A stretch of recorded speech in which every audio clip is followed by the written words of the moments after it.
The source of your strength is all around you.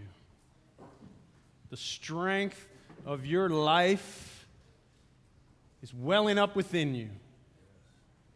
It's around us. It's within us, even on a gray and cloudy day. The strength of our life is right here in the breath of our life. Let us give thanks.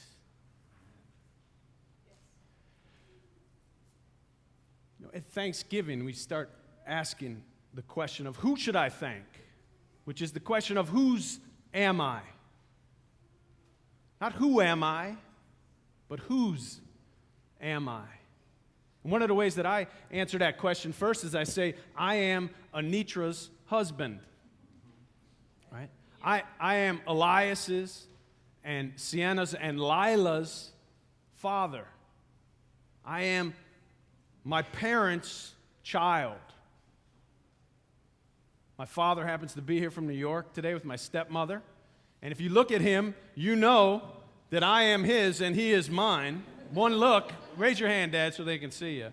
One look, and you... See, because my dad, if you look at these big ears and this nose of mine, you know who I belong to. So thank you for almost everything. I love you.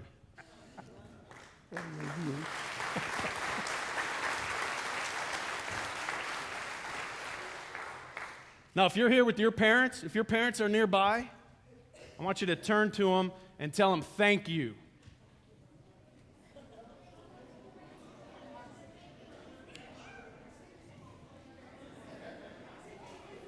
And if your children or grandchildren are nearby, I want you to look at them and say, I love you.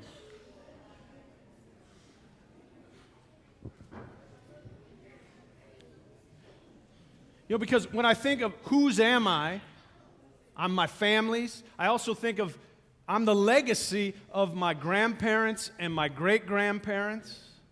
Right? And I'm also someday the ancestor of people who are yet to be born. Whose are you? There was a very wise man who said one time, if I am not for myself, then who will be for me?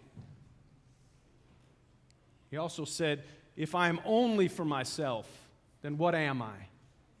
If you are not for yourself, then who will be? But if you are only for yourself, then what are you? We have names for it, actually. We don't usually say them in church, though. For people who are just for themselves. But I still think of my family, and I think of all that, and it's still not quite enough about whose am I. And so, this being close to Thanksgiving, let's look at what the Pilgrims had to say about that question.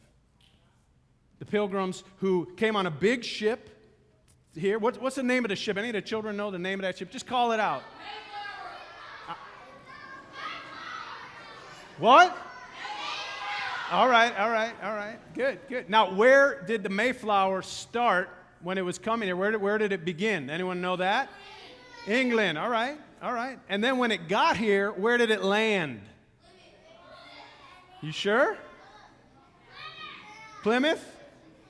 All right, but guess what? Hold on. It was not headed for Plymouth. Did you know that? The Mayflower was headed for Virginia. But it ended up in Plymouth, which is far away. And guess what? Back then, the folks who were on the Mayflower had a charter from the King of England to live in Virginia, but not to live in Plymouth. And so you know what that means? That means that charter had all the laws, all the rules that they had to live by. And since they weren't landing in Virginia, but they were landing in what became Plymouth, there were no rules, no laws, nothing that would govern them. That sounds kind of nice, right? Sometimes you think no rules, You could have some fun, right? But not when you're a whole group of people who've come all the way from England over 2 months across the sea and lots of storms, and people were hungry and they were running out of food. People were sick. There was a woman who had a baby while she was out there. You know what they named that baby? Oceanus. It's a good name. That's the ancient name for the Atlantic Ocean.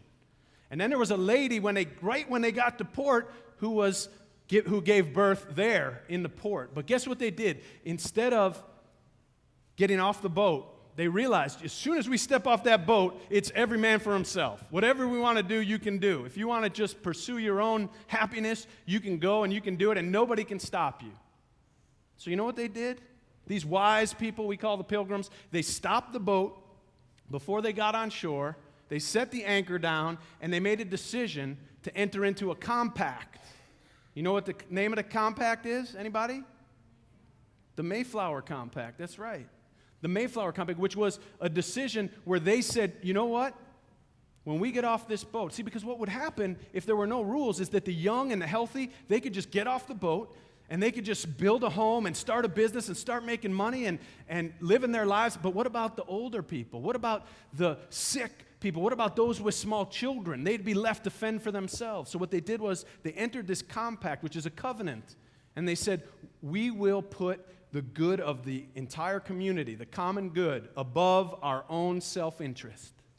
And that is the beginning of our democracy here in America. And that is the way that we, as a church, are organized too. Because we have a covenant, right? You know the covenant. Can you say the covenant with me? Love is the spirit of this church, and service is its law. And this is our great covenant, to dwell together in peace, to seek the truth in love, and to help one another.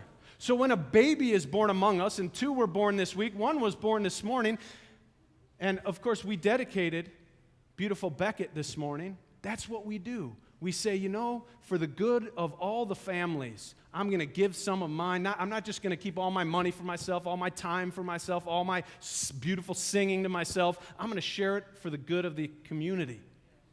And that's what we do in this church. That's our covenant that binds us together. And we get that from the Pilgrims. It's this idea that I'm in it for more than just myself. I'm in it for more than just my family. I'm in it for the community. And in this church, that's what we believe. And that's why we come together as a church.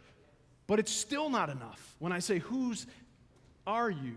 When I ask, whose am I? It's my family, absolutely. It's my church, no doubt. But it's still not enough. And I heard a story from Reverend Tony Campolo. He's a Baptist minister. He lives in Philadelphia. And he tells a story about one day, about noon, he was walking through this downtown Philadelphia, and he was just walking down the street, Chestnut Street, in fact, and he's walking down the street, and there was this homeless man up just a little bit ahead of him, and he could see the man coming, or actually standing there on the street, and he was really dirty. He knew he was homeless because his clothes were all dirty. They were covered in dirt and soot, and even his skin was covered in a layer of dirt. It looked like he hadn't taken a shower in a long time. You can imagine how he smelled. And the thing about him that was most recognizable is he had a really long beard all the way to his waist, and that beard was filled with rotted food all dried up in it, and his mustache. And he was holding a McDonald's coffee cup. And he was just looking into that coffee cup, so as Reverend Campolo walked by, he didn't think that he would even see him. But right when he got next to him, the man said, "Hey, you want a drink of my coffee?" Of course, he was thinking, "No, I really don't." But being a minister, and we're kind of like this, he thought the generous thing to do would be to say yes. The man's offering me a sip of his coffee. And so he took the cup, which he could tell the man had been drinking because it was smudged with dirt kind of all around the rim from his mustache and everything. And he looked at it for a second. He did what we do when our parents give us some food that we don't want to eat, but they're telling us we need to eat it. You can kind of close your nose from the inside when you swallow. And so he just sort of crumpled up his eyes a little bit. He took a sip, and then he handed it immediately back to the man. And he said to him, that's kind of how he felt, I think. He was sort of not sure he was that happy. But he said to the man, "Now, what came into you today that made you so generous that you're giving away your coffee?" And the man said, "This was particularly good coffee this morning, as you can tell." And he said, "When God gives you something good, You ought to share it. Don't you think?